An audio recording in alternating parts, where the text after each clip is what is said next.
ketimbang tempat yang kering. Apa tuh tempat basah? Tempat basah itu tempat yang memberikan kecukupan, memberikan kenyamanan, memberikan materi secara berlebihan. Pokoknya ya namanya juga tempat basah ya, pasti lebih enak lah begitu. Sementara kalau tempat kering, nggak banyak orang yang ingin ditempatkan di tempat kering karena dianggap nggak menghasilkan apa-apa. Namanya juga kering, gersang, kerontang, nggak ada apa-apanya begitu ya. Sehingga nggak banyak orang, nggak populer lah untuk dipilih gitu.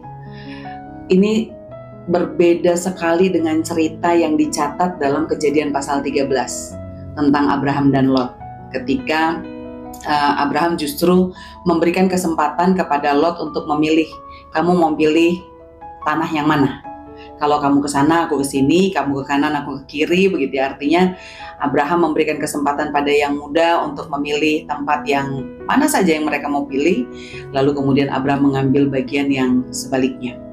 Dan seperti yang diduga, pasti Lot akan memilih lahan yang subur, yang menghasilkan, yang pokoknya serba ada gitu. Sehingga akhirnya dia memilih tempat yang baik. Sementara seperti di awal, Abraham memilih tempat yang sebaliknya. Berarti tempat yang tidak sesubur dan baik dari apa yang dipilih oleh Lot. Tapi ternyata tidak juga membuat Abraham berkekurangan. Karena sebenarnya nggak penting dia mau pilih tempat yang mana, dia mau berjalan ke tempat kering atau ke tempat basah, tapi yang terpenting itu adalah dengan siapa dia berjalan, gitu ya.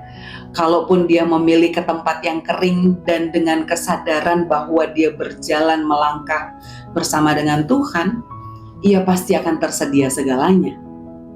Itu juga mau meyakinkan kita, sahabat-sahabat yang terkasih, kalaupun kita harus menjalani setiap tugas tanggung jawab kita, sebagai apapun dan dimanapun Tuhan tempatkan, nggak usah sibuk dengan memilih tempat kering, tempat basah, tempat yang nyaman, kursi yang enak atau kursi yang nggak enak.